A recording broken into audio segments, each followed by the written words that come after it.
നന്ദിയുള്ള ഹൃദയത്തോടെ കർത്താവിനെ സ്തോത്രം ചെയ്യുകയാണ്. ഒരവസരം കൂടെ കർത്താവിനെ ആരാധിപ്പാൻ ഈ ഭൂമിയിൽ ദൈവം നമുക്ക് ദാനമായി നൽകിയ വിലപ്പെട്ട അവസരങ്ങൾക്കായി സ്തോത്രം. ഇന്ന് രാത്രിയിൽ ശുശ്രൂഷയെ സംബന്ധിക്കുന്ന എല്ലാ വിലപ്പെട്ട ദൈവമക്കൾക്കും കർത്താവായ യേശു ക്രിസ്തുവിന്റെ നാമത്തിൽ വന്ദനം അറിയിക്കുന്നു. തിരക്കേറിയ ജോലി സമയങ്ങളൊക്കെ മാറ്റിവെച്ച് നമ്മുടെ ജീവിതയാത്രയിൽ അല്പ മണിക്കൂറുകൾ കർത്താവിന്റെ സന്നിധിയിൽ ചെലവഴിപ്പാൻ ദൈവം നമുക്ക് നൽകുന്ന വിലപ്പെട്ട അവസരങ്ങൾക്കായി സ്തോത്രം. എല്ലാവരെയും കർത്താവ് അനുഗ്രഹിക്കട്ടെ. ഇന്ന് രാത്രിയിൽ വചനത്തിന്റെ വാതിലുകൾ തുറക്കപ്പെടുക മാത്രമല്ല, വചനത്താൽ നമ്മെ ഉറപ്പിക്കുകയും സ്വർഗ്ഗം നമ്മെ ശക്തീകരിക്കുകയും ചെയ്യട്ടെ എന്ന് ആത്മാർത്ഥമായ ദൈവസന്നിധിയിൽ പ്രാർത്ഥിക്കുന്നു. ദാനിയേൽ പ്രവാചകന്റെ പുസ്തകം 5-ാം അധ്യായത്തിലെ ചില വേദഭാഗങ്ങളാണ് അല്പനിമിഷങ്ങൾ ചിന്തയ്ക്കായി വായിപ്പാൻ ദൈവനാമത്തിൽ ആഗ്രഹിക്കുന്നത്. ദാനിയേൽ പ്രവാചകന്റെ പുസ്തകം ഡാനിയേൽ ചാപ്റ്റർ 5 അതിന്റെ 4 മുതൽ 6 വരെയുള്ള വാക്യങ്ങൾ ആരെങ്കിലും ഒരാൾ ശബ്ദമുയർത്തി വായിച്ച് സഹായിക്കും. പൊന്നും വെള്ളിയും താമ്രവും ഇരുമ്പും മരവും കല്ലും കൊണ്ടുള്ള ദേവന്മാരെ സ്തുതിച്ചു. തൽക്ഷണം ഒരു മനുഷ്യന്റെ കൈവിരലുകൾ പുറപ്പെട്ട് വിളക്കിന് നേരെ രാജധാനിയുടെ ചുവരിൽ വെള്ളമേൽ എഴുതിയ കൈപ്പത്തി രാജാവ് കണ്ടു. ഉടനെ രാജാവിന്റെ മുഖഭാവം മാറി അവൻ വിചാരങ്ങളാൽ പരവശനായി. അരയുടെ കഴിഞ്ഞോ കാൽമുട്ടുകൾ ആടിപ്പോയി. വളരെ പരിചയമുള്ള വേദഭാഗങ്ങളാണ് ഇന്ന് രാത്രിയിൽ അല്പനിമിഷങ്ങൾ ധ്യാനത്തിനായി വായിപ്പാൻ ദൈവം കർത്താവ് നമുക്ക് അവസരം നൽകിയത്. ഈ വചനത്തിലൂടെ കർത്താവ് നമ്മോട് ഹൃദ്യമായി സംസാരിക്കുമാറാകട്ടെ. ദൈവത്തിന്റെ സ്തോത്രം. ലോകത്തെ അടക്കി ഭരിച്ച സാമ്രാജ്യത്വ ശക്തികളിൽ ഒരു വലിയ ശക്തിയായിരുന്നു ബാബിലോൺ എന്ന് പറയുന്നത്. ഇന്നത്തെ ഇറാൻ അല്ലെങ്കിൽ പഴയ പേർഷ്യ എന്നറിയപ്പെടുന്ന ലോകത്തിലെ ഏകദേശം 127 രാജ്യങ്ങളെ ഒരു രാജാവിന്റെ കീഴിൽ ഭരിച്ച ഒരു ശക്തമായ സാമ്രാജ്യത്വ ശക്തി. റോം ഒരു സാമ്രാജ്യത്വമായിരുന്നു. ഗ്രീക്ക് സംസ്കാരം ഒരു സാമ്രാജ്യമായിരുന്നു. അലക്സാണ്ടർ എന്ന് പറയുന്ന ചക്രവർത്തി ലോകത്തെ അടക്കി ഭരിച്ചത് ചരിത്രത്തിൽ നമ്മൾ കാണുന്നുണ്ട്. അതുപോലെ ലോകത്തെ അടക്കി ഭരിച്ച ഒരു ശക്തിയാണ് ബാബിലോണിയ സംസ്കാരം എന്ന് പറയുന്നത്, ബാബിലോണിയൻ കൾച്ചർ. ഒരു വലിയ പാരമ്പര്യം അവർക്കുണ്ട്. ഏകദേശം 127 രാജ്യങ്ങൾ. ആ രാജ്യങ്ങളെ കുറിച്ചുള്ള ചരിത്രപരമായ ചിന്തകൾ ഇങ്ങനെയാണ്. ആഫ്രിക്കയുടെ ഒരറ്റം മുതൽ അങ്ങ് ഏകദേശം ഇന്ത്യ വരെ നീണ്ടു കിടക്കുന്ന 127 രാജ്യങ്ങളെ നെബൂഖദ്നേസർ ഉൾപ്പെടെ ബേൽഷസ്സർ ഉൾപ്പെടെയുള്ള ശക്തരായ രാജാക്കന്മാർ ഒരു വിരല് കൊണ്ട് തന്റെ അധികാരം കൊണ്ട് ഭരിച്ചിരുന്നതായി ചരിത്ര പുസ്തകങ്ങൾ നമ്മൾ വായിക്കുകയാണ്. ആ ചരിത്ര പുസ്തകങ്ങളിൽ ശ്രേഷ്ഠമായ ചിന്തകൾ ഉൾപ്പെട്ട ഒരു വേദഭാഗമാണ് ഇന്ന് രാത്രി നമ്മൾ വായിച്ചു കേട്ടത്. ദൈവത്തിന്റെ സ്തോത്രം. ലോകത്തെ അടക്കി ഭരിച്ച ഒരു മനുഷ്യൻ ദൈവത്തിന്റെ മുൻപിൽ ഭയപ്പെട്ടു പോയൊരു ചരിത്രമാണ് നമ്മൾ ഇന്ന് രാത്രി വായിച്ച കുറിവാക്യങ്ങളിൽ എഴുതിയിരിക്കുന്നത്. ഈ ദാനിയേൽ പ്രവാചകന്റെ പുസ്തകം മുഴുവൻ നമ്മൾ പഠിച്ചാൽ ശ്രദ്ധേയമായ ഒരു ചിന്താ വിഷയം നമ്മുടെ മനസ്സിൽ വരും. ഒരുത്തനെ ഉയർത്തുന്നതും ഒരുത്തനെ താഴ്ത്തുന്നതും ദൈവമാണ്. ഈ അധ്യായങ്ങൾ മുഴുവൻ ഉടനീളം നമ്മൾ പഠിക്കുമ്പോൾ നിഗളിക്കുന്നവരെ താഴ്ത്തുവാനും താഴ്മയുള്ളവരെ ഉയർത്തുവാനും കഴിയുന്ന ഒരു ദൈവത്തിന്റെ കരമാണ് ചരിത്രത്തിന്റെ പിന്നിൽ ചലിക്കുന്നത് എന്ന് ദൈവമക്കൾ തിരിച്ചറിയണം. 127 രാജ്യങ്ങളെ ഭരിച്ച ബേൽഷസ്സറിനെ ഒരൊറ്റ എഴുത്തുകൊണ്ട് വിറപ്പിച്ച ഒരു ദൈവത്തെയാണ് നമ്മൾ ആരാധിക്കുന്നത്. ദൈവത്തിന്റെ സ്തോത്രം. ലോകത്തിലെ മനുഷ്യർക്ക് അദ്ദേഹത്തെ ഭയപ്പെടുത്താൻ കഴിയുമായിരുന്നില്ല. ലോകത്തിലെ സാമ്രാജ്യങ്ങൾക്കോ അധികാരികൾക്കോ രാജാക്കന്മാർക്കോ ഒന്നും അദ്ദേഹത്തെ ഭയപ്പെടുത്തുവാൻ കഴിയുമായിരുന്നില്ല. ലോകത്തെ ഒരു ടാസ്ക് ഫോഴ്സുകൾക്കും അദ്ദേഹത്തിന്റെ മനസ്സിനെ കീഴ്പ്പെടുത്തുവാൻ കഴിയുമായിരുന്നില്ല. പക്ഷെ ഭിത്തിമേൽ എഴുതിയ ഒരു എഴുത്ത്, അദ്ദേഹത്തിന്റെ ഏർപ്പാടി മുഖഭാവം മാറി എന്ന് വെച്ചാൽ അതിനെ അർത്ഥം നമ്മെ പഠിപ്പിക്കുന്ന ഒരു ആത്മീക ചിന്തയുണ്ട്. സകലത്തെയും ഭരിക്കുന്ന ഒരാൾ മുകളിലുണ്ട്. ഉന്നതനും മീതെ ഒരു ഉന്നതനും അതിന്റെ മീതെ ഒരു അത്യുന്നതനും നമ്മുടെ മുൻപിൽ വ്യാപരിക്കുന്നുണ്ട്.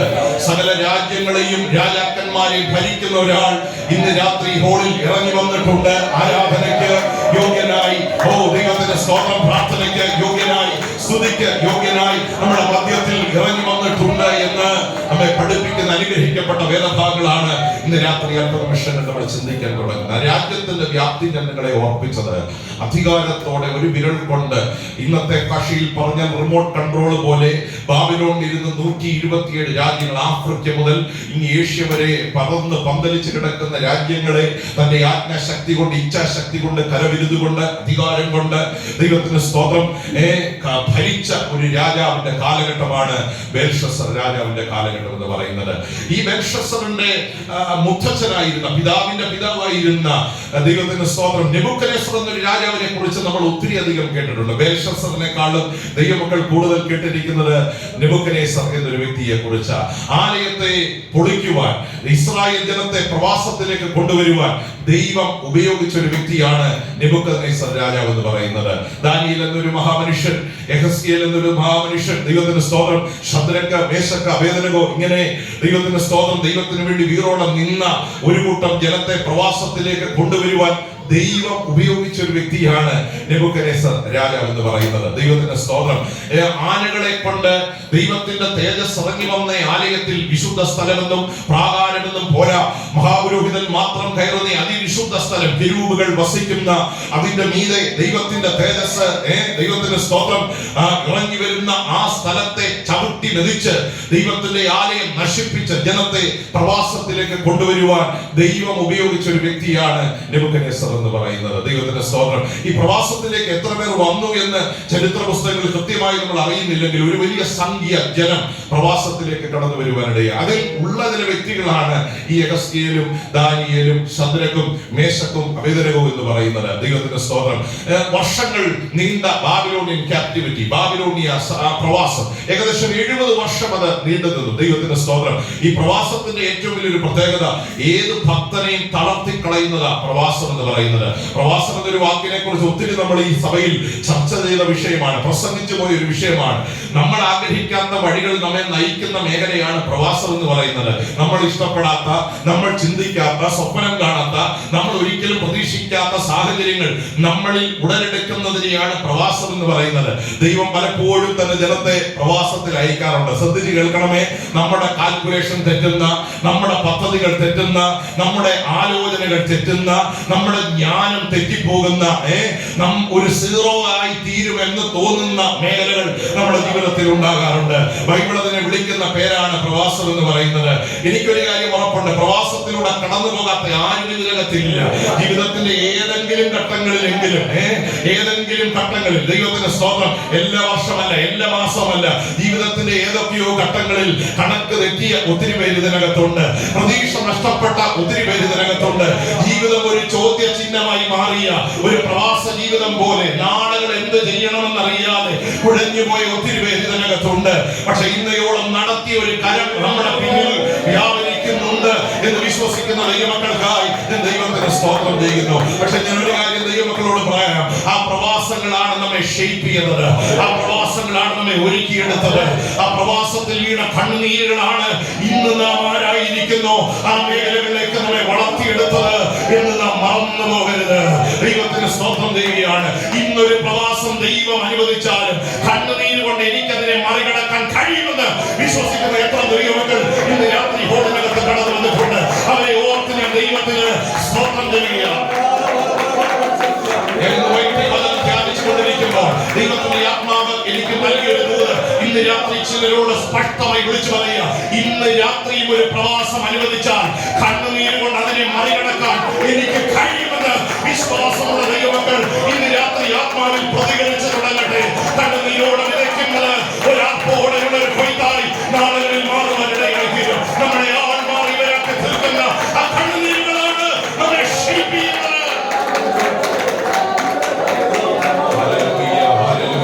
എനിക്കൊരു കാര്യം ഉറപ്പുണ്ട്, ഇന്നലകളിൽ എത്രയോ പ്രവാസങ്ങളെ ചാടി കടന്നു വരാം ഇതിനകത്ത് ആരാധിക്കാൻ ഇന്ന് രാത്രി വന്നിരിക്കുന്നത്. അതെനിക്ക് ബോധ്യമുള്ളതാ.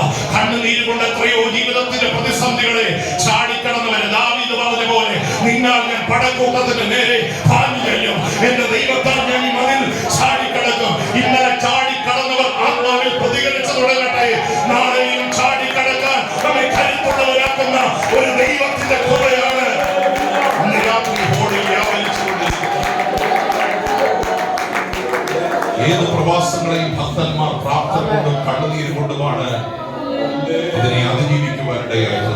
Hallelujah, hallelujah. അങ്ങനെയെങ്കിൽ ഇന്ന് രാത്രി നമുക്കും ഒരു ഉറപ്പുണ്ട്, we can overcome this. ഇത് നമുക്ക് അതിജീവിക്കാൻ കഴിയും. ഈ പ്രതിസന്ധികളെ അതിജീവിക്കാൻ നമുക്ക് കഴിയും. ഈ ദേശത്തുണ്ടായ വെല്ലുവിളികളെ അതിജീവിക്കാൻ നമുക്ക് കഴിയും. പ്രാർത്ഥിച്ച്, yes we can. We can overcome. ഈ മതിലുകളെ ചാടിക്കടക്കാനുള്ള ദൈവകൃപ ദൈവത്തിന്റെ പരിശുദ്ധാത്മാവ് നമ്മുടെ മേൽ പകരും എന്ന് വിശ്വസിക്കുന്ന എത്ര ദൈവമക്കളുണ്ട്. ചിലരോട് ദൈവത്തിന്റെ ആത്മാവ് ദൂത് പറയാം, കണ്ണുനീര് കൊണ്ട് നീ ഇതിനെ മറികടക്കണം, മുഴങ്കാല് കൊണ്ട് നീ ഇതിനെ മറികടക്കണം, പ്രാർത്ഥന കൊണ്ട് നീ ഇതിനെ മറികടക്കണം.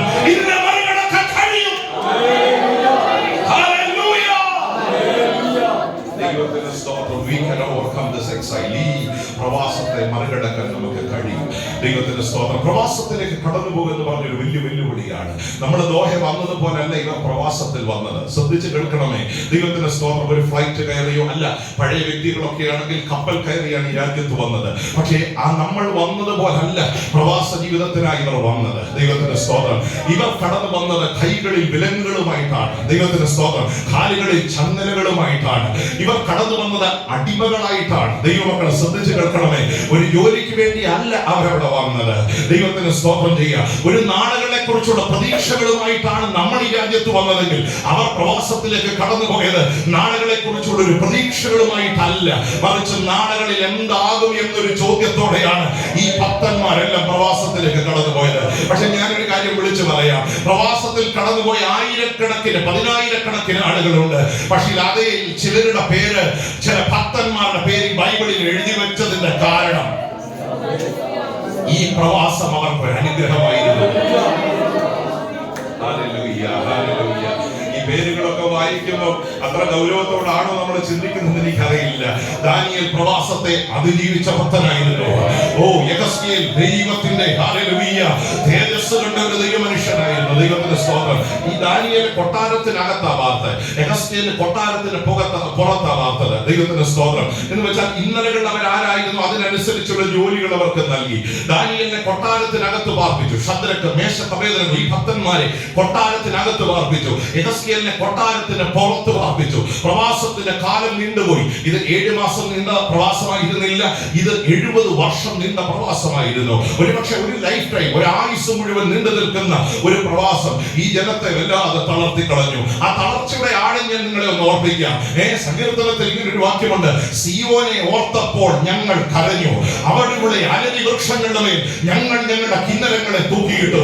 അന്യദേശത്ത് യഹോവയുടെ ഗാനം പാടുന്നത് എങ്ങനെ എന്ന് പറഞ്ഞ് കേബാർ നദീതീരത്ത് ദൈവത്തിന് സ്തോത്രം എന്ത് ചെയ്യണമെന്നറിയാതെ നിസ്സഹായരായി, ഒന്ന് കൈയടിക്കാൻ കഴിയാതെ, സ്തോത്രം പറയാൻ കഴിയാതെ, ആരാധിക്കാൻ കഴിയാതെ, ഇന്നലകളിൽ വായിച്ചു പോയ കിന്നരങ്ങൾ അലരി വൃക്ഷത്തിന്മേൽ തൂക്കിയിട്ട് ദൈവത്തിന്റെ സ്തോത്രം ഒരു ജനത മന്ദീഭവിച്ചു പോയ ഒരു കാലഘട്ടത്തിൽ ഞാൻ ദൈവമക്കളെ ഒരു കാര്യം ഓർപ്പിക്കട്ടെ.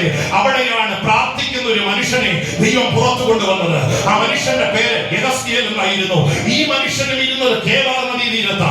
ഈ മനുഷ്യനും ഇരുന്നത് പ്രവാസത്തിലാ. പക്ഷെ നിങ്ങൾ ശ്രദ്ധിച്ചു കേൾക്കണമേ, വലിയ വലിയ ഭൂരിപക്ഷം ആളുകൾ ഒരു പാട്ട് പോലും പാടാൻ കഴിയാതെ നിർജീവരായി തങ്ങളുടെ തിന്നരങ്ങളെ അലരി വൃക്ഷങ്ങളിൽ തൂക്കിയിട്ട് ആത്മീക ജീവിതത്തിൽ പാപ്പരായിരുന്നപ്പോൾ ശ്രദ്ധിക്കണം, പ്രാർത്ഥിക്കുന്ന ഒരു മനുഷ്യന്റെ പ്രാർത്ഥനാ മേഖലയിൽ, അതും കേബാർ നദീതീരത്താ, വടക്ക് നിന്ന് പാളിക്കത്തുന്ന ഒരു മേഘം പോലെ ദൈവത്തിന്റെ തേജസ് ഇറങ്ങുവാനിടയായി തീർന്നു. ഹല്ലേലൂയ.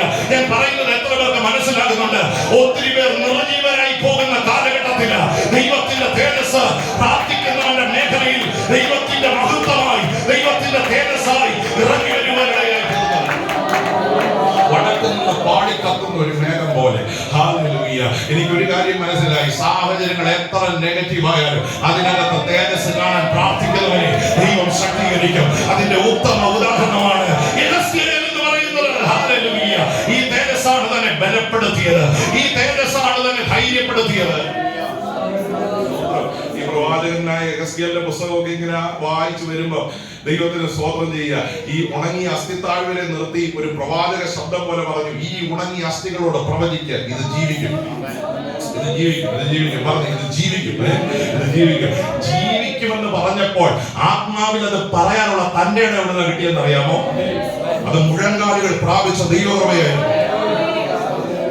സ്തോത്രം, സ്തോത്രം, സ്തോത്രം, സ്തോത്രം. ഞാൻ ഒരു കാര്യം ദൈവമക്കളോട് പറയാം, മുഴങ്കാലുകൾ അല്ലാതെ ചില കാലഘട്ടങ്ങളെ നമുക്ക് അതിജീവിക്കാൻ കഴിയില്ല. ശക്തമായ പ്രാർത്ഥനയിലല്ലാതെ, കണ്ണുനീരിലല്ലാതെ ചില പ്രവാസങ്ങളെ, ഈ പ്രവാസത്തിലേക്ക് പോയ വ്യക്തികളെ പഠിക്കുമ്പോൾ 2 കാറ്റഗറി അവിടെ. ഒന്ന്, ഈ പ്രവാസം കുറെ പേരെ തളർത്തിക്കളഞ്ഞു. രണ്ട്, ഒരു ന്യൂനപക്ഷത്തെ ഈ പ്രവാസം കരുത്തുള്ളവരാക്കി തീർന്നു. എന്നൊന്നും കൂടെ പറയാം. ശതമാനം പറയാൻ എനിക്കറിയില്ല, നമ്പർ പറയാൻ എനിക്കറിയില്ല. പക്ഷെ ഏകദേശം 99% പേരും നിർജീവമായി പോയ കാലഘട്ടം. 1% തീയായി ദൈവം മാറ്റി, ആത്മാവിൽ കരുത്തരായി ദൈവരെ മാറ്റി.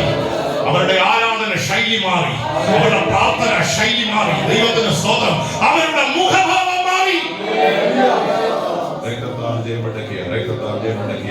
ദൈവത്തിന് സ്തോത്രം. അങ്ങനെ ദൈവം നമ്മളെ ഒരുക്കി ഈ ദിവസങ്ങളിൽ പണിതു നിൽക്കട്ടെ എന്ന് ഞാൻ ആത്മാർത്ഥമായ ദൈവസന്നിധിയിൽ പ്രാർത്ഥിക്കുകയാണ്. ദൈവത്തിന് അങ്ങനെ ചിലരെ ആവശ്യമുണ്ട്. മുഴങ്കാലുകളിൽ നിന്ന് ഈ പ്രവാസത്തെ അതിജീവിക്കാൻ ഈ സഭയ്ക്കകത്തും ചിലരെ കർത്താവിന് തലമുറയിൽ ആവശ്യമുണ്ട്. അവരെ ഓർത്ത് ഞാൻ ദൈവത്തിന് പാപ്പരായി പോകരുത് കേട്ടോ, പാപ്പരായി പോകരുത്.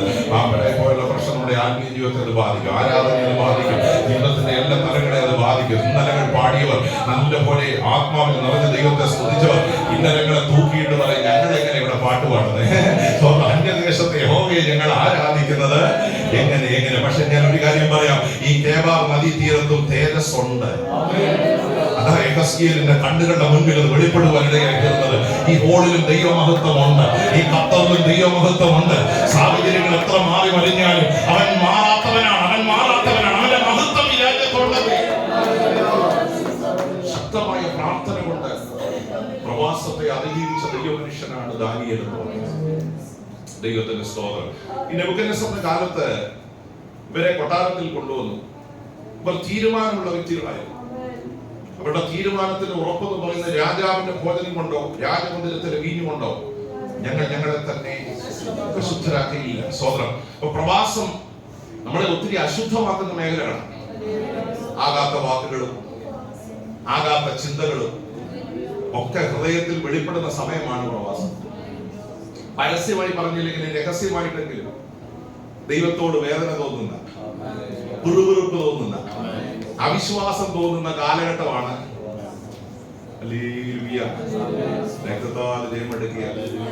ദൈവത്തിന് സ്തോത്രം ചെയ്യുക. സ്തോത്രം സ്തോത്രം സ്തോത്രം. ശ്രദ്ധിച്ചു കേൾക്കണേ. ഈ അവിശ്വാസങ്ങളെയൊക്കെ ദാനിയേൽ അതിജീവിച്ചത് പ്രാർത്ഥനയുടെ ശക്തി കൊണ്ടാണ്. പ്രാർത്ഥനയുടെ ശക്തി കൊണ്ടാണ്. ദൈവത്തിന് സ്തോത്രം ചെയ്യുക. കൊട്ടാരത്തിൽ ഉറച്ച തീരുമാനത്തോടെ ഇവർ മുന്നോട്ട് പോവുകയാണ്. ഞങ്ങളെ തന്നെ വിശുദ്ധിക്ക് കോട്ടം വരുത്തുന്നതും നിങ്ങളുടെ ജീവിതത്തിൽ ഉണ്ടാകാൻ. അപ്പൊ അതുണ്ടാകുന്ന മേഖലയാണ് പ്രവാസം. അതുകൊണ്ടാണ് അതവിടെ എടുത്തെഴുതിയത്. പ്രവാസം നമ്മളെ വല്ലാതെ എന്ത് ചെയ്യും, കാര്യങ്ങളൊക്കെ നന്നായി പോകുമ്പോൾ നമ്മളും ദൈവമായുള്ള ബന്ധം കുഴപ്പമില്ലാതെ പോകും. പക്ഷേ സാഹചര്യങ്ങളെല്ലാം തിരിയുമ്പോഴാണ് നമ്മുടെ മനോഭാവം മാറും, ദൈവത്തോടുള്ള മനോഭാവം മാറും, ശൈലി മാറും, നമ്മുടെ ആത്മീയ ജീവിതത്തെ അത് ബാധിക്കും. ദൈവത്തിന് സ്തോത്രം. പ്രവാസങ്ങളെ അതിജീവിക്കണമെങ്കിൽ ശക്തമായി പ്രാർത്ഥിക്കണം, ശക്തമായി പ്രാർത്ഥിക്കണം. ഉറച്ച തീരുമാനത്തോടെ അവർ മുന്നോട്ട്. ഒരിക്കലും ഞങ്ങളെ തന്നെ. പിന്നെ നെബൂഖദ്നേസറിന്റെ കാലത്ത് സ്തോത്രം രാജാവ് ഒരു സ്വപ്നം കണ്ടു. ഒരു വലിയ വൃക്ഷം ഭൂമിയിൽ ഇങ്ങനെ നിറഞ്ഞു നിൽക്കുന്ന ഒരു വൻ വൃക്ഷമായി മാറുന്ന ഒരു സ്വപ്നം. നമ്മൾ ആ സ്വപ്നം കൊച്ചു സൺഡേ സ്കൂളിൽ വരെ പഠിച്ചിട്ടുണ്ട്. ആകാശത്തോളം ഉയർന്നു നിൽക്കുന്ന ഒരു വലിയ വൃക്ഷമായി ഒരു വൃക്ഷം മാറും. അതിന്റെ കൊമ്പുകളിൽ പക്ഷികൾ വന്ന് ആശ്രയം പ്രാപിക്കുന്നു. പക്ഷേ എവിടുന്നും അറിയാത്ത ഒരു വാൾ പെട്ടെന്ന് വെളിപ്പെടുന്നു. ഈ മരത്തെ മുറിച്ച്, അല്ലെങ്കിൽ ഈ വൃക്ഷത്തെ മുറിച്ച് വെട്ടി താഴെയിടുന്നു. സത്യം പറഞ്ഞാൽ രാജാവ് ആഭിചാരകന്മാരെ, മന്ത്രവാദികളെ, ശകുനവാദികളെ ഒക്കെ വിളിച്ചു. സ്വപ്നത്തിന്റെ അർത്ഥം ആർക്കും വ്യാഖ്യാനിക്കാൻ പറ്റില്ല. ഞാനിങ്ങനെ ചിന്തിച്ചു, കൊച്ചു സൺഡേ സ്കൂൾ പിള്ളേർക്ക് പോലും വ്യാഖ്യാനിക്കാൻ പറ്റിയ സ്വപ്നമാണ് ആരെ കണ്ടത്? എപ്പോഴേലും വായിച്ചപ്പോൾ തോന്നിയിട്ടുണ്ടോ? എന്നോട് ചോദിച്ചാൽ ഞാൻ ഈസി ആയിട്ട് വ്യാഖ്യാനിക്കും. ഒരു മരം എന്ത് ചെയ്തു? ആകാശത്തോളം.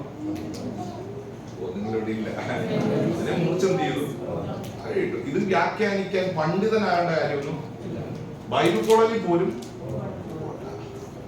എന്റെ അഭിപ്രായത്തിൽ സൺഡേ സ്കൂൾ പോലും പഠിക്കണ്ട. ഇത് വ്യാഖ്യാനിക്കാൻ ആർക്കും പറ്റും. സിമ്പിൾ ആയിട്ടുള്ള സ്വപ്നം ആര് കണ്ടേ? നിങ്ങൾ ശ്രദ്ധിച്ചേ. ഇവർക്ക് വന്ന കൺഫ്യൂഷൻ, ഈ മരം ആരാണ്? മരം വെട്ടിയതോ താഴെ പോയതോ സ്തോത്രം പക്ഷികൾ വന്നിരുന്നോ ഒന്നും അല്ല. ഇത് ആരാണെന്നുള്ളതാണ് സ്തോത്രം. അപ്പൊ ഈ പ്രവാസത്തിനകത്ത് പ്രാർത്ഥിക്കുന്ന ഒരാൾ രാവിലെ ഉച്ചയ്ക്കും വൈകിട്ടും ദൈവത്തോട് പ്രാർത്ഥിക്കുന്ന, ദൈവത്തോട് ബന്ധമുള്ള ഒരാൾ, ദൈവത്തിന് സ്തോത്രം ചെയ്യുക. ഈ സ്വപ്നം ആത്മാവിൽ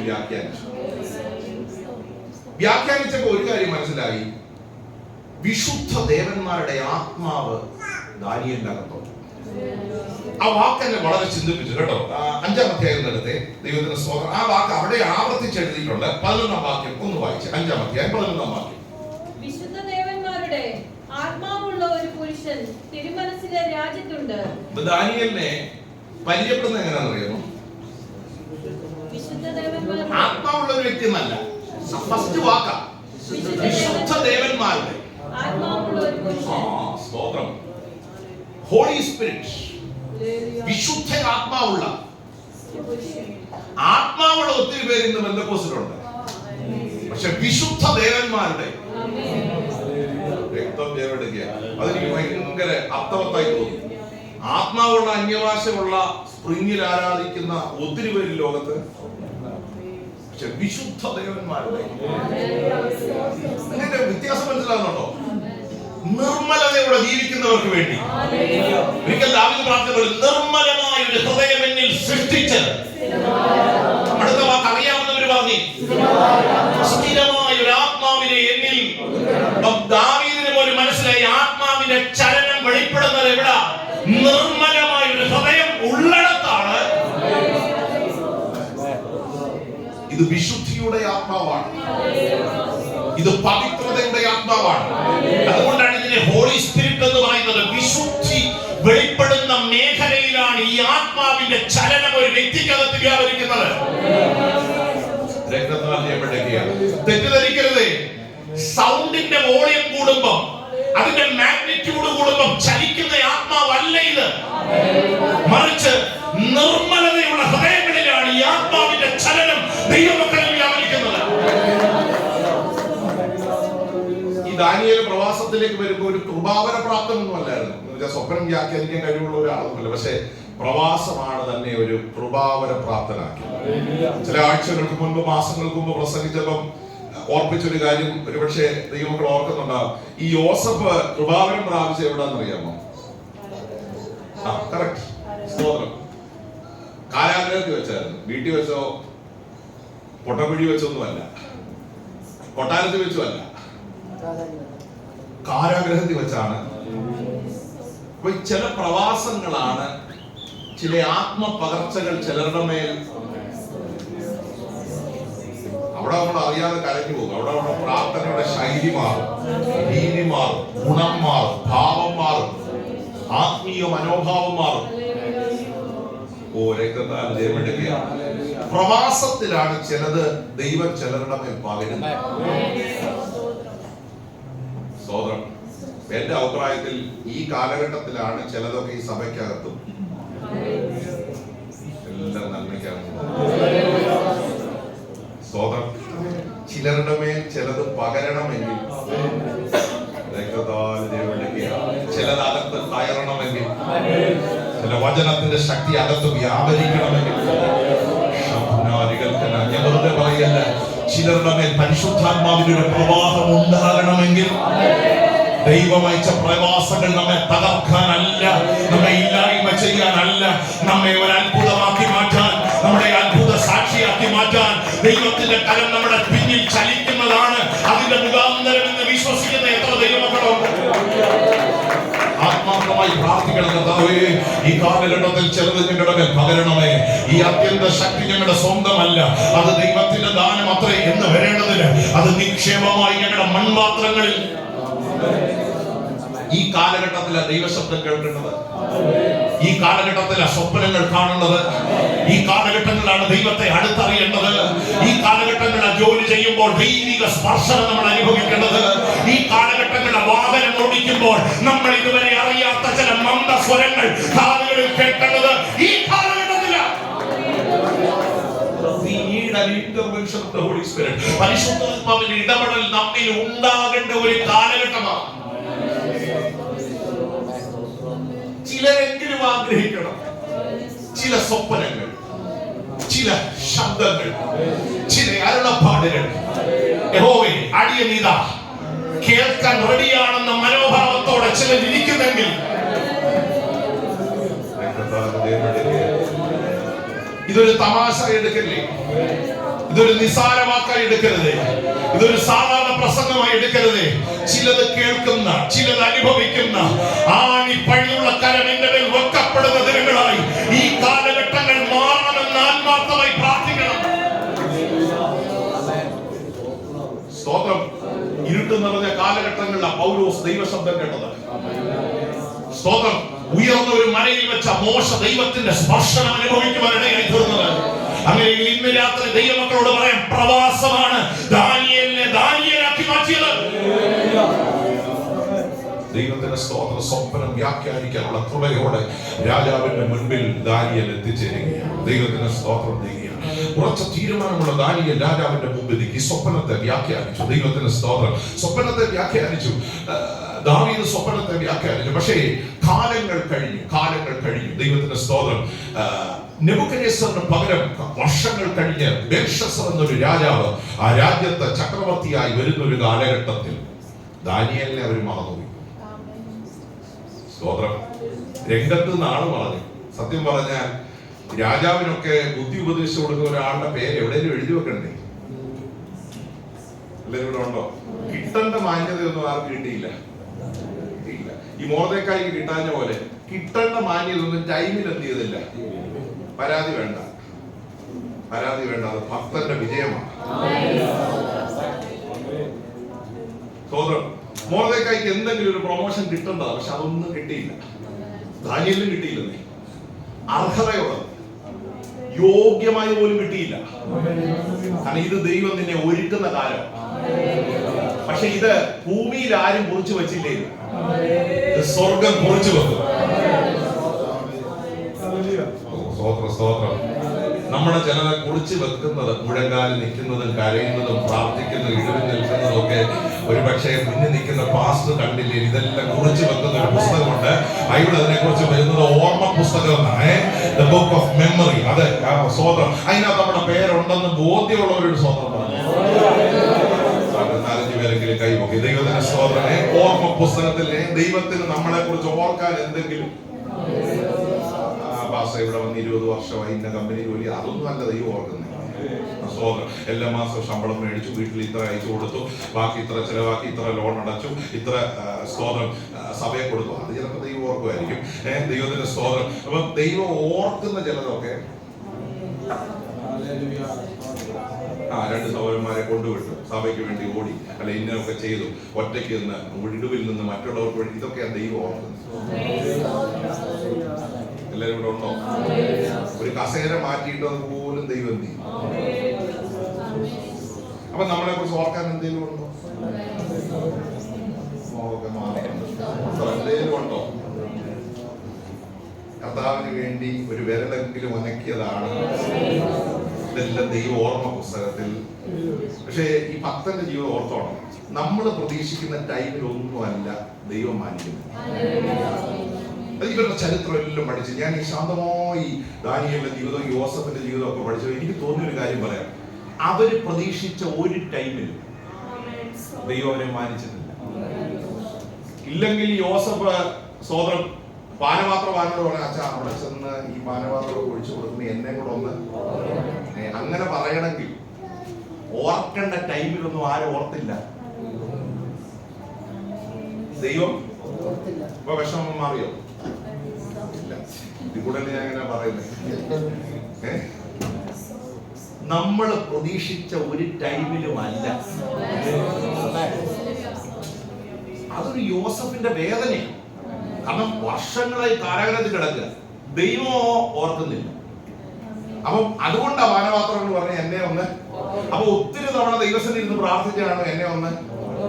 അത് കേൾക്കാഞ്ഞ കൊണ്ട് ആരോട് പറഞ്ഞേ? അല്ലേ അല്ലേ? അപ്പൊ ദൈവത്തോട് വിഷമം തോന്നിയിട്ടല്ലേ ആരോട് പറഞ്ഞേ? അപ്പൊ ഇത് എത്ര തവണ ദൈവസ്ഥനിൽ പറഞ്ഞാണ് എന്നെ ഒന്ന്. അതൊന്നും ആരും കേട്ടില്ല. അപ്പൊ അങ്ങനെ കേൾക്കാത്തവരോട് സ്വപ്നം പറഞ്ഞു. ഞാൻ പറഞ്ഞിട്ട് പ്രാർത്ഥിച്ചിട്ട് പാസ്റ്റർ ദൈവം എന്ത് ചെയ്തില്ല? ആരുമില്ലേ? ആരോടാ പറയുന്നത്? അടുത്ത സഭയിൽ പോയിട്ടാണ് ഞാൻ പ്രാർത്ഥിച്ചിട്ടും ഞാൻ പ്രതീക്ഷിച്ച സമയത്ത് ദൈവം ഇടപെട്ടിട്ടില്ല.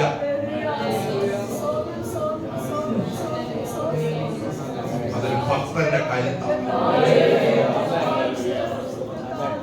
അതൊരു നിസ്സഹായാവസ്ഥ. അതുകൊണ്ടാണ് പറഞ്ഞ എന്നെ കൂടെ ഒന്ന് അവിടെ ചെല്ലുമ്പോ കാരണം ഓർക്കേണ്ട ആളെത്തിയതില്ല. പക്ഷെ അവിടെ എഴുതിയിരിക്കുന്ന പാനപാത്രവാഹനവനെ മറന്നു. മോനെ, ഇതെല്ലാം എഴുതി വെച്ചേക്കുക. നിന്നെ വിടുവിക്കേണ്ട ഒരു ടൈം കുറച്ച് വെച്ചിട്ടുണ്ട്. ഇപ്പൊ നിന്നെ ഓർത്താനുള്ള പ്രശ്നം ശ്രദ്ധിക്കണം. പാനപാത്രവാഹന്റെ അസിസ്റ്റന്റ് ആയിട്ട് നിനക്ക് നിയമനം കിട്ടും. പക്ഷെ 2 വർഷം കഴിഞ്ഞ് ഓർത്താൽ പ്രധാനമന്ത്രിയായിട്ടായിരിക്കും.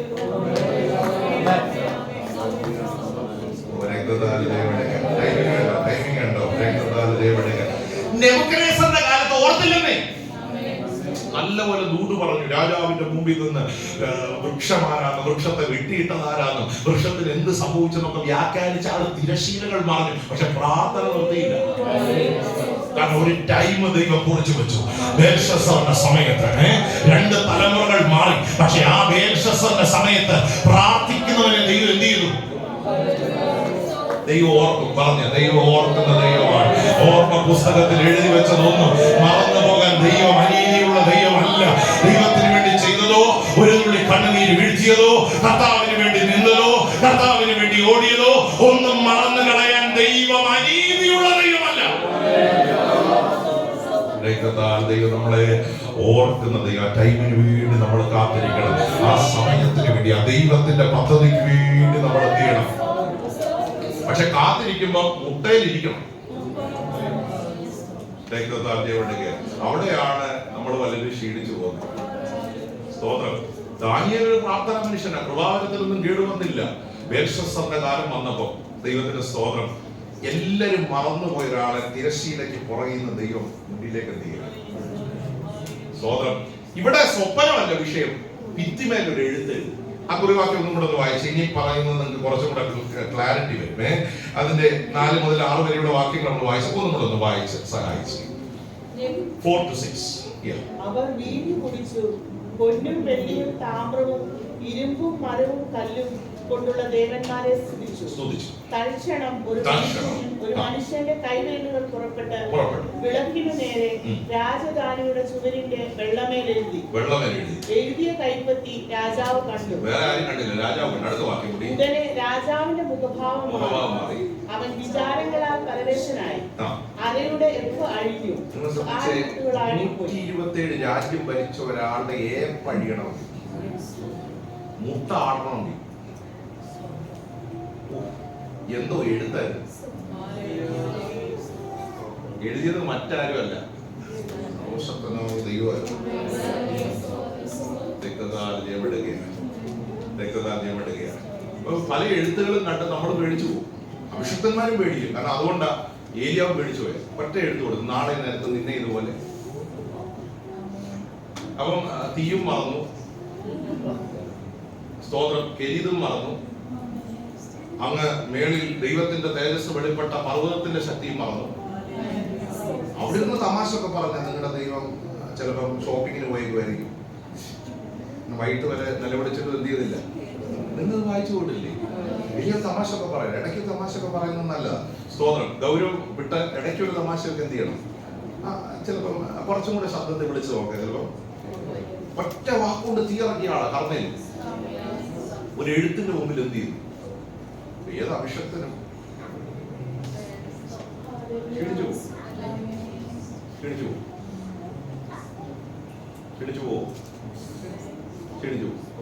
ചൂരച്ചെടിയുടെ ദൂരെ യാത്ര ചെയ്തൊരു ചൂരച്ചെടിയുടെ അടിച്ചെന്ന് ബാല്യക്കാരെ ഒരു സ്ഥലത്ത് ഇരുത്തിട്ട് പറഞ്ഞു, എന്നെ അവ എന്തോ നിരാശയായിരുന്നു. അല്ല, നമ്മൾ അത്രയും പ്രാർത്ഥിച്ചില്ലല്ലോ. മനുഷ്യന്റെ അകത്തുനിന്ന് നിരാശ കേട്ടോ. എന്നെയാണ് ഞാൻ എന്റെ പിതാക്കന്മാരെക്കാൾ ഒട്ടും അങ്ങനെ പ്രാർത്ഥിച്ച ആരുമില്ലല്ലോ. അപ്പൊ മനുഷ്യന്റെ അകത്തുനിന്ന് നിരാശ ഉണ്ടോ? തീയിറക്കിയവരാ.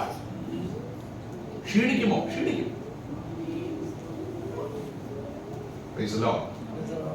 പക്ഷെ അവിടെ ദൂതൻ ഇറങ്ങിയത് കേട്ടോ. ദൂതൻ ഇറങ്ങി തോളത്ത് തട്ടിട്ട് സ്വർഗത്തിലെ അടയും വെള്ളവും കൊടുത്തു. കെരുതിലെ വെള്ളമല്ല, ദൂതൻ ഇറങ്ങി തട്ടിയിട്ട് അത് കുടിച്ച് പിന്നെ കിടന്നെന്ത് ചെയ്തു? കാരണം അതുപോലെ മനസ്സെന്ത് ചെയ്തു? രണ്ടാമതും തട്ടി. രണ്ടാമത്തെ പറഞ്ഞു, നിനക്കൊരു ദൂരയാത്ര. ഈ അടയുടെ വെള്ളത്തിന്റെ ബലം കൊണ്ട് സ്തോത്രം 40 രാവും പകലും നടന്ന് ദൈവത്തിന്റെ പർവ്വതമായ ഒരു ഗ്ലാസ് വെള്ളം പോലും കുടിക്കാതെ എവിടത്തെ 40 രാവും പകലും നടന്നു. എന്തോ പവറാ ദൈവം കൊടുത്തേ. അപ്പോഴും പ്രശ്നം മാറിയില്ല. അപ്പോഴും ഇസബേൽ അവിടെ ഉണ്ട്. പക്ഷെ ഇതിനകത്ത് ജീവിക്കാനുള്ള കരുത്ത്, ബലം ദൈവം തന്റെ ദാസന്റെ മേൽ എന്ത് ചെയ്യുക? പ്രവാസങ്ങൾ നീണ്ടു പോകുമ്പോൾ നമ്മൾ ഒത്തിരി ക്ഷീണിച്ചു പോകും. പക്ഷെ ഇതിനകത്ത് നിൽക്കാനുള്ള ഒരു കരുത്ത് ദൈവം ദാനിയേലിന് കൊടുത്തത് ആ പ്രാർത്ഥന ബന്ധത്തിൽ ദാനിയേല് നിലനിന്നത് കൊണ്ടാണ്. സമയങ്ങൾ വേർതിരിച്ച് പ്രാർത്ഥിക്കാൻ ഈ ദിവസങ്ങളിൽ ദൈവമക്കൾ തയ്യാറാകണം. ആ പ്രാർത്ഥനാ മേഖലകളിലാണ് നമ്മൾ പോലും അറിയാത്ത ദൈവശക്തി നമ്മുടെ ശരീരത്തിന്മേൽ മനസ്സിന്റെ മേൽ വ്യാപരിക്കുവാനിടയായി തീർന്നത്. ദൈവത്തിന് സ്വാതന്ത്ര്യം ഓർക്കേണ്ടവൻ ഓർക്കുന്നില്ലല്ലോ എന്ന് പലപ്പോഴും തോന്നിയിട്ടുണ്ടാകാം. പക്ഷെ ഇന്ന് രാത്രി ഞാൻ ഒരു കാര്യം ദൈവമക്കളോട് പറയാം. ഓർക്കേണ്ട സമയത്ത് ഏറ്റവും നല്ല നിലയിൽ നമ്മളെ ഓർക്കാൻ, മാനിക്കാൻ കരുത്തുള്ള ഒരു ദൈവത്തിന്റെ കരം ഈ ഹോളിനകത്ത് വ്യാപരിക്കുന്നുണ്ട്. ദൈവത്തിന്റെ സ്തോത്രം. ദൈവം മൗനമായി ഇരിക്കുകയല്ല. പക്ഷെ മൗനതയുടെ കാലഘട്ടം നമ്മുടെ അനുഗ്രഹമാണെന്ന് ദൈവമക്കൾ വിശ്വസിക്കണമെന്നേ. സ്തോത്രം. എല്ലാവരും ദാനിയേലിന്റെ പറഞ്ഞത് കേട്ടോ. പക്ഷേ ഒരെഴുത്ത്, ആ എഴുത്തിങ്ങനെയാണ്. എന്ന 4 പദങ്ങളാണ്. ദൈവത്തിന് സ്തോത്രം ചെയ്യുക. ഈ പദങ്ങൾ അറാമിക്കിൽ ആ ഭിത്തിമേൽ എഴുതിയപ്പോൾ രാജാവിന്റെ ഏപ്പാടിയെ കാലുകൾ വിറച്ചുപോയി. അത്ര ഭയങ്കരമായ ഒരു എഴുത്ത. ഇത് വ്യാഖ്യാനിക്കാൻ ആർക്കും കഴിഞ്ഞില്ല. കൽദയർക്കോ ആഭിചാരകന്മാർക്കോ മന്ത്രവാദികൾക്കോ ശകുനവാദികൾക്കോ ആർക്കും കഴിഞ്ഞില്ല. അവിടെ രാജ്ഞിക്ക് ഒരു കാര്യം മനസ്സിലായി. വിശുദ്ധ ദേവന്മാരുടെ ആത്മാവുള്ള ഒരാൾ, ചില വിശുദ്ധി നിന്ന, അതുകൊണ്ടാ പറഞ്ഞേ ആ ദേവന്മാരുടെ ആത്മാവുള്ളയാൾ. ആ ആൾ പ്രവാസത്തെ ജയിച്ച ആളല്ലേ? അല്ലേ? പറഞ്ഞേ. ഓ സ്തോത്രം. ആരും ശ്രദ്ധിക്കാതെ തിരശ്ശീലയ്ക്ക് അപ്പുറത്തേക്ക് മറഞ്ഞു പോയപ്പോഴും പ്രാർത്ഥനയ്ക്ക് കുറവ് വരാതെ ദൈവത്തിന് സ്തോത്രം ആ പ്രാർത്ഥനയിൽ നിലനിന്നതുകൊണ്ട് 2 തലമുറകൾക്ക് ഇപ്പുറവും ദൈവം തന്നെ പുറത്തു കൊണ്ടുവരികയാണ്. പ്രാർത്ഥിക്കുന്നവനെ ദൈവം പുറത്തു കൊണ്ടുവരികയാണ്. വിശുദ്ധ ദേവന്മാരുടെ ആത്മാവുള്ള ഒരാളെ ദൈവം ആ ദേശത്ത് പുറത്തു കൊണ്ടുവരികയാണ്. ദൈവത്തിന് സ്തോത്രം ചെയ്യുക. വിശുദ്ധിയാണ് നമ്മുടെ ശക്തി. പരിശുദ്ധാത്മാവിന്റെ നിറവാണ് നമ്മുടെ ശക്തി. പ്രാർത്ഥനാ ജീവിതമാണ് നമ്മുടെ ശക്തി. ഈ ദിവസങ്ങളിൽ അതിൽ ഉറച്ചു നിന്നാൽ ഞാൻ വിശ്വസിക്കുന്ന ഈ പ്രവാസത്തെ ജയിക്കാൻ നമുക്ക് കഴിയും. ഈ പ്രവാസത്തെ ജയിക്കാൻ നമുക്ക് കഴിയും. ഈ പ്രവാസത്തെ ജയിക്കാൻ നമുക്ക് കഴിയും. ഹല്ലേലൂയ. ഈ വിശുദ്ധ ദേവന്മാരുടെ ആത്മാവുള്ള ഒരു മനുഷ്യനെ കുറിച്ച് ഒരു ചെറിയ ഡിസ്ക്രിപ്ഷൻ ആ 11-ാം വാക്യത്തിലും 12-ാം വാക്യത്തിലും രേഖപ്പെടുത്തുക. അതുകൂടെ ഒന്ന് വായിപ്പിക്കുക. 11ഉം 12 വാക്യങ്ങൾ കൂടെ ഒന്ന് വായിച്ച് സഹായിച്ചാണ്. വിശുദ്ധ ദേവന്മാരുടെ ആത്മാവുള്ള ഒരു പുരുഷൻ തിരുമനസിലെ രാജ്യത്തുണ്ട്. തിരുമേനിയുടെ അപ്പന്റെ കാലത്ത് പ്രകാശവും ബുദ്ധിയും ദേവന്മാരുടെ ജ്ഞാനം പോലെയുള്ള ജ്ഞാനവും അവനിൽ കണ്ടിരുന്നു. തിരുമേനിയുടെ അപ്പനായ നെബൂഖദ്നേസർ രാജാവേ, തിരുമേനിയുടെ അപ്പൻ തന്നെ ബെൽശസ്സർ എന്ന പേര് വിളിച്ച അടുത്ത വാക്കുകൾ ശ്രദ്ധിച്ചോണം. ഉത്കൃഷ്ട മനസ്സും അറിവും ബുദ്ധിയും സ്വപ്ന വ്യാഖ്യാനവും പ്രദർശനവും സംശയഛേദനവും കണ്ടിരിക്കുകയാണ്. ഞാൻ ലാസ്റ്റ് വാക്ക് മാത്രം എടുക്കുക, കാരണം എല്ലാം വിശദീകരിക്കാൻ നമുക്ക് നമ്മുടെ മുമ്പിൽ ടൈമില്ല. ദൈവത്തിന്റെ സ്തോത്രം. അവസാന വാക്ക് സംശയഛേദനം. ഒന്നും കൂടെ ഒന്ന് പറഞ്ഞേ. വായിച്ചാളോടല്ല എല്ലാരോടും പറഞ്ഞേ. മലയാളം അറിയാവുന്ന നോക്കട്ടെ. ഒരു വാക്ക് നമ്മൾ അധികം ഉപയോഗിക്കാറുണ്ട്. ദൈവത്തിന്റെ സ്തോത്രം ചെയ്യുക. ഈ പ്രാർത്ഥിക്കുന്നവനുള്ള ഒരു ഉറപ്പാ സംശയഛേദനം. അത് പൗലോസ് ആ വാക്ക് വ്യാഖ്യാനിച്ചത് പുതിയ നിയമത്തിൽ. ഞാൻ ആരെ വിശ്വസിക്കുന്നു എന്ന് ഞാൻ അറിയുന്നു, അവൻ എന്റെ ഉപഗതി. അറിയാവുന്ന ഒരു വാക്യം ഒന്ന് പറഞ്ഞു. ആ ദിവസം വരെ സൂക്ഷിപ്പാൻ ശക്തനെന്ന് ഉറച്ചിരിക്കുന്നു. എല്ലാ വാക്യവും കാണാൻ പഠിച്ചിട്ടില്ല. ഇങ്ങനെയുള്ള ചില വാക്യങ്ങളൊക്കെ കാണാതറിഞ്ഞാലേ ആത്മീയ ജീവിതത്തിൽ എന്ത് ചെയ്യാൻ പറ്റും? ഈ യേശു പിശാചിനെ ജയിച്ചെങ്ങനെയാണെന്ന് അറിയാമോ? അത് നമുക്കറിയാം. 3 വാക്യം പറഞ്ഞേ ഉള്ളൂ. എന്റെ അഭിപ്രായത്തില് കർത്താവിനെ പരീക്ഷിക്കാൻ വന്ന ഏറ്റവും വലിയ പിശാചായിരിക്കും. എന്നെയൊക്കെ ഈ ചോട്ട ആള് മതി, പക്ഷെ കർത്താവിനെ പരീക്ഷിക്കാൻ വന്നത് ഏറ്റവും ടോപ്പ് ആളായിരിക്കുന്നത് എന്റെ ആ ടോപ്പ് ആളെ ഓടിക്കാൻ 3 വാക്യം മതിയാണ്. അതുകൊണ്ടാണ് പറഞ്ഞത്, ഇത് പറയുമ്പോൾ ഇടയ്ക്കൊക്കെ പറഞ്ഞാൽ കുഴപ്പമൊന്നും ഹലോ നമ്മുടെ ബലമൊന്നും പോകത്തില്ല, ബലം കൂടത്തേ ഉള്ളൂ. അതുകൊണ്ട് ആ വാക്യം ഒന്നും കൂടെ അറിയാവുന്നവർ നമുക്ക് ചേർന്ന് ഞാൻ ആരെ വിശ്വസിച്ചിരിക്കുന്നു എന്ന് ഞാൻ അറിയുന്നു, അവൻ എന്റെ ഉപനിധി ആ ദിവസം വരെ. സംശയചേതനം പറഞ്ഞ ഒരു സംശയമില്ല. എന്നെ വിളിച്ചത് ആരാകും, എന്നെ ഉറപ്പിച്ചത് ആരാകും, എന്നെ ദോഹെ കൊണ്ടുവന്നത് ആരാകും, എന്നെ ഇന്നയോടെ കൊണ്ടുവന്നത് ആരാണെന്നും നാളെയും എന്നെ നടത്താൻ കഴിവുള്ള കരുത്തുള്ള ഒരു കരം ആരാണെന്നും വിശ്വാസമുള്ള ഉറപ്പുള്ള എല്ലാ വാക്കുകളും ഞാൻ വ്യാഖ്യാനിച്ചത്. പക്ഷെ അവസാന വാക്ക് നിങ്ങൾ മുറുകെ പിടിച്ചോണം. ഇന്ന് രാത്രി ആ ഹൃദയം കൊണ്ട്, വചനം കൊണ്ട്, ആത്മാവ് കൊണ്ട് ആ വാക്ക് മുറുകെ പിടിച്ച് പറഞ്ഞ് ഞാൻ ആരെയാ വിശ്വസിച്ചത് എന്ന് ഞാൻ ഉറച്ച ഇന്ന് രാത്രി കഴിക്കുന്നു. അവൻ എന്റെ ഉപനിധിയാണ് ആ ദിവസം വരെ സൂക്ഷിപ്പാൻ ശക്തനെന്ന് അഭിഷേകത്തോടെ പറഞ്ഞ് ഉറച്ചിരിക്കുന്നു.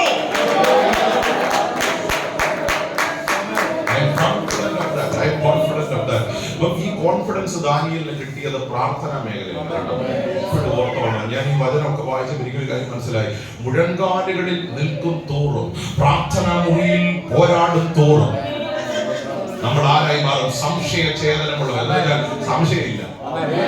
വിഷമങ്ങളുണ്ട്, പ്രശ്നങ്ങളുണ്ട്, പ്രവാസമുണ്ട്, ഒത്തിരി പ്രോബ്ലങ്ങളുണ്ട്. പക്ഷെ വിശ്വസിച്ചത് ആരെയാണെന്ന് സംശയമില്ല. അതാ വാക്കിന്റെ സ്തോത്രം. തലയ്ക്ക് മേളിൽ മിസൈലൊക്കെ വരുന്നുണ്ട്, ഒത്തിരി പ്രശ്നങ്ങളുണ്ട്, നമ്മുടെ ചുറ്റും സോൾവ് ചെയ്യാൻ പറ്റാത്ത ഒത്തിരി കാര്യങ്ങളുണ്ട്. പക്ഷെ വിശ്വസിച്ചത് ആരെയാണെന്ന് നല്ല ഉറപ്പ്. അതൊരു പ്രാർത്ഥന മനുഷ്യന്റെ ധൈര്യമാണ്. ഇതിനകത്ത് സംശയചേതനമുള്ളവരെ കർത്താവിന്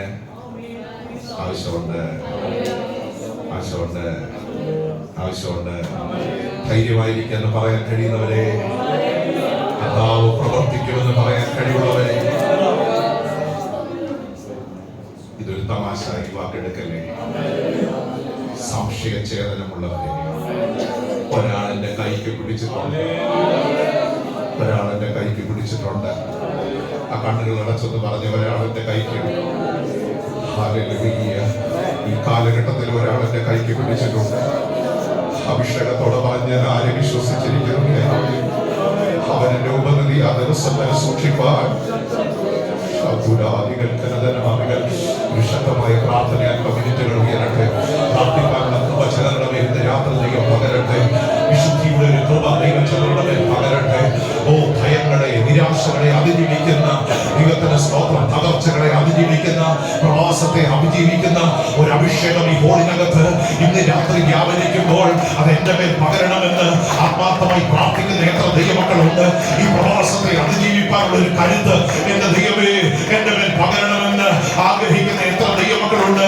ആ നാവ് തുറന്നൊന്ന് പ്രാർത്ഥിച്ചു തുടങ്ങിയാട്ട് ഈ പ്രവാസത്തെ അതിജീവിപ്പാൻ എനിക്കൊരു കരുത്ത് വേണമപ്പാ, എനിക്കൊരു ബലം വേണമപ്പാ, എനിക്കൊരു ശക്തി വേണമപ്പാ, എനിക്കൊരു ധൈര്യം വേണമപ്പാ. അനാവിലൊന്ന് തുറക്കപ്പെടട്ടെ. അഭിഷേകത്തോടെ, ആത്മാവിന്റെ നിയോഗത്തോടെ അല്പനിമിഷങ്ങൾ പ്രാർത്ഥിച്ചു തുടങ്ങിയാണ്. ഞങ്ങളെ ഭയപ്പെടുത്തുന്ന ഒരു ലോകത്തിൽ, ഞങ്ങളെ നിരാശപ്പെടുത്തുന്ന ലോകത്തിൽ, ഞങ്ങളുടെ മനസ്സുകളെ തളർത്തുന്ന ഒരു ലോകത്തിൽ, ഞങ്ങളെ വെല്ലുവിളിക്കുന്ന ലോകത്തിൽ, ഞങ്ങളെ അപമാനിതരായി തീർക്കുന്ന ഒരു ലോകത്തിൽ ഞങ്ങൾക്ക് വേണമപ്പോ. ആ കൃപ ഈ ജനത്തിന് പകരണമപ്പോ.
എന്നോടൊന്ന് ചേർന്ന് പറഞ്ഞവൻ ശക്തനെന്ന് ഉറച്ചിരിക്കുന്നു.